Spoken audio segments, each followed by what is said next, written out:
back to paper therapy. Amy here. This is the mix-in from October through December.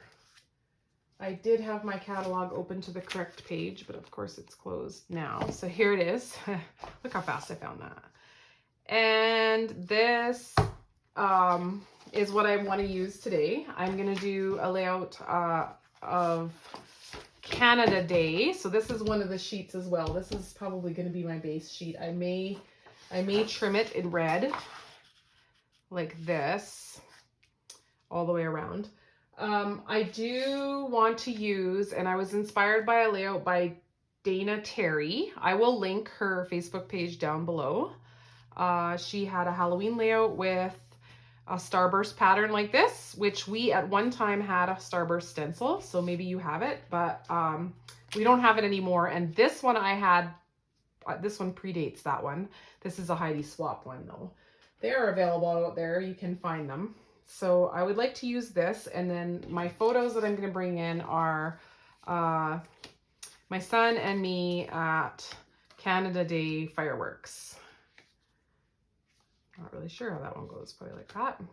I think I'm gonna kind of do them like this, and I kind of want that starburst pattern coming from, and I would like to do some strips of paper. Using charcoal ink and this little sponge blending tool, I tried to concentrate the color towards the center and then get less and less as I moved away. I cut a lot of this process out of the video because it took me quite a while, but this gives you the general idea. And I did check my pictures on it and decide to do one area a little bit darker, but other than that, I was pretty happy with the general look of it. It's kind of difficult to tell in the video, but the paper in the background is not white. If you look in the catalog at the mix-ins, it is kind of a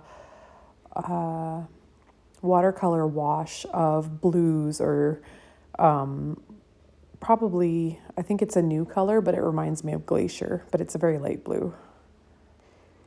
Once I was done that part, I trimmed off the edges so that I could have a red trim around the edge. I wanted to do the inking patterning of the background first, just so that I could be strategic of where I wanted to take that edging off. And I ended up just kind of going around the edge because the stencil I used had a frame. Throughout the video, you'll see me rearranging the photos quite a bit. I did settle on something that I really end up liking, but it did take me a bit to find the right pattern. And I think I was just trying to keep them all straight, but in the end I do them slanted and it worked a lot better. I don't remember where this paper came from. It might be Simple Stories, I'm not sure, but I decided, I've had it for a long time, and I decided I absolutely had to use this Happy Canada Day and this little maple leaf in the layout. So that's what I brought in that wasn't close to my heart. Most everything else, I did cut out a little moose from that paper too, and he's not close to my heart either, but most everything else is. Most of it's available. And as always, I'll link whatever is available down below.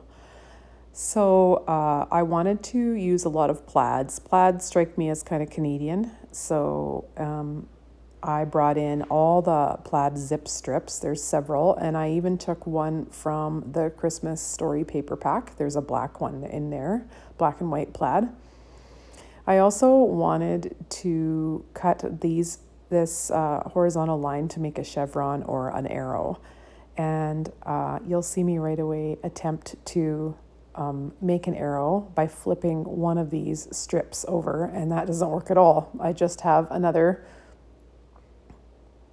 slanted line, and then I realized if I turned the paper one turn instead of the whole other side, I flipped it just one turn, then the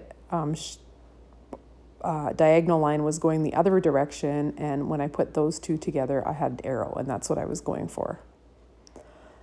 Something just wasn't working. I think it's because I had 4 square-ish, rectangle-ish items, and I was trying to make them all work, and it just wasn't really flowing together. But I did find a way to make it work when I rearranged it, and I ended up cutting up that Happy Canada Day card. And that really worked out well because I could use the elements in different places and move them around how I wanted to. This is the black plaid from the Christmas Story paper packet. I wanted to create an arrow, like I said, so I cut along the stitching each direction on the each end of these two pieces of paper, and then when I inked around the paper, I didn't ink around the center line, so that as much as possible I could make it look like one sheet of paper with a chevron or an arrow going all the way down it, rather than two strips with slanted lines going opposite ways, if that makes sense. Well, here you can sort of see how three items look so much better than four. So I really tried hard to make this work with four, but the grouping just wasn't working out for me. And then I right away brought in the paper trimmer and I chopped up that card. And you'll see pretty quick how much better that flowed. So the home we lived in at the time that these photos were taken was not very far from this lake where they would always do the fireworks over if there was any fireworks in our community. And of my three sons, they weren't really interested in going except the youngest. He had, to his memory, never seen fireworks. I'm sure he had been to fireworks, but he couldn't remember. And he really wanted to go and see them. So I said, I'll go with you. And they had one of those McDonald's coffee trucks where they just give you small coffees for free there and hot chocolates. And it was just really a fun time with just him and me. I'm not really sure what you guys think of this new wood background. It's actually just a vinyl thing I ordered from Amazon to take my videos on, but I'm really digging it with this layout. Somehow it just looks really good together. So let me know in the comments what you think. And while I'm talking to you about the comments, I love reading your comments, and also I would love it if you would subscribe to my channel if you haven't done that yet. My little channel is just growing, and I'm really enjoying this ability to interact with people about scrapbooking. It's quite fun. So in the winter paper is the perfect red color, the winter, Four Seasons winter paper from the core catalog. And I found this little tab that says, remember this, and it just fits perfect. So I added that into my layout. I also end up using some gold stars and another sticker from the Christmas layout. The Christmas paper pack. So I've used a few things already from the Christmas paper pack and the winter paper pack. So it just goes to show you that there's lots of different ways you can use different items. And if you think outside the box, you may find items in the most interesting places. Well, this little word A came also from a paper pack that comes from a Canadian company called Wild Whisper Designs, I think. And they had a whole hockey set, and I found this little A in there, and we're Canadian A, so I just thought Happy Canada A was a really cute title. I did move it to the other side because it's a little much there on that side. I decided I liked everything where it was, and I started to commit and glue this layout together. It is so tricky sometimes, isn't it? I find that I often, when I go to glue things down, I ended up with it a little bit different than I actually had it when I had it laid out. Maybe I should take a picture and look at the picture, but oftentimes my phone is videoing for you, or I am taking a video with my phone, I should say, for you. So I don't really look back. I just try and remember how I had it. And I'm sure you'll often notice that it ends up a little different than I had it in the first place. I had chose these plaid pieces, but I still had to decide what lengths I wanted them to be. So I just kind of laid them out and snipped them off where I thought was best. There was a couple different things that I was thinking about as I was snipping. Where in the plaid design I was thinking about. And the length that I wanted it to be, how I wanted them to be staggered. The beige plaid, I didn't really like. I thought about cutting it narrower because I didn't really like it ended kind of sudden in the design, the plaid design. So instead I just tucked up that beige part underneath so that you couldn't see, or I overlapped it with the black plaid so that you couldn't see the part that kind of bugged me. Most people probably wouldn't care, but I'm a little OCD about things being even sometimes. Not always, but just sometimes.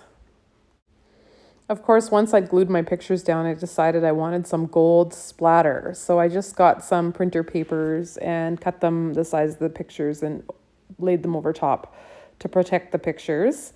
And I used the gold shimmer brush to leave a bunch of gold splatters all around the outside, but concentrating them where my embellishments were going to be. I have found that the easiest way to do splatters is to kind of squirt a bunch onto a block so that you can mop it up, and you need a little extra in the brush to be able to do splatters. Typically I would want less if I am actually painting it on a card or whatever. I'm glad I recalled doing the shimmer trim splatters when I did, but of course I had to take everything off the layout that wasn't stuck down. So now you'll see me bringing back all the elements and actually getting them glued down. I did have a bit of a stash of white acrylic shapes, but quite a few of these come from the Flower Shop embellishment packet. Then of course I brought in the mousse that came from a paper in my stash. I wanted a few more gold accents, and the Christmas Story paper packet has gold foil stickers, so those were just perfect to give a little pop of sparkle. And I really wanted to stay away from being red, white, and blue, because to me that strikes me as more American, and the red and white is more Canadian, so I just used some black to kind of anchor that.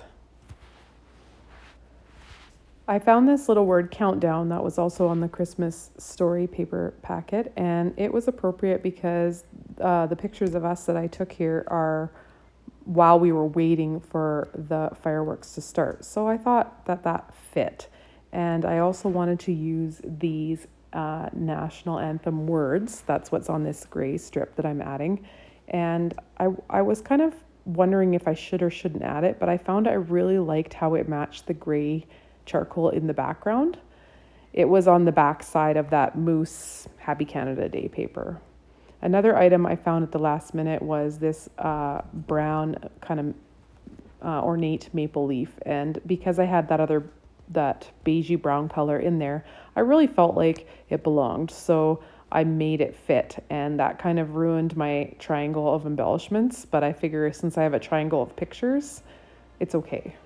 I don't know if that's an actual thing, but it's okay. And when you make art, however it turns out is really okay. It's time to bring you in for a close-up of the finished product, and of all the scrapbook pages I have made recently, I am really, really happy with this one. I think it will go in my son's album. I do keep a lot of layouts for myself, but this was a special time with us too, and I really think it might be a fun memory for him to have in his album. So I want to thank you for tuning in. I want to thank you so much for all your likes and comments and subscribing, and I'll leave you here with some stills, and I will catch you next time. Bye.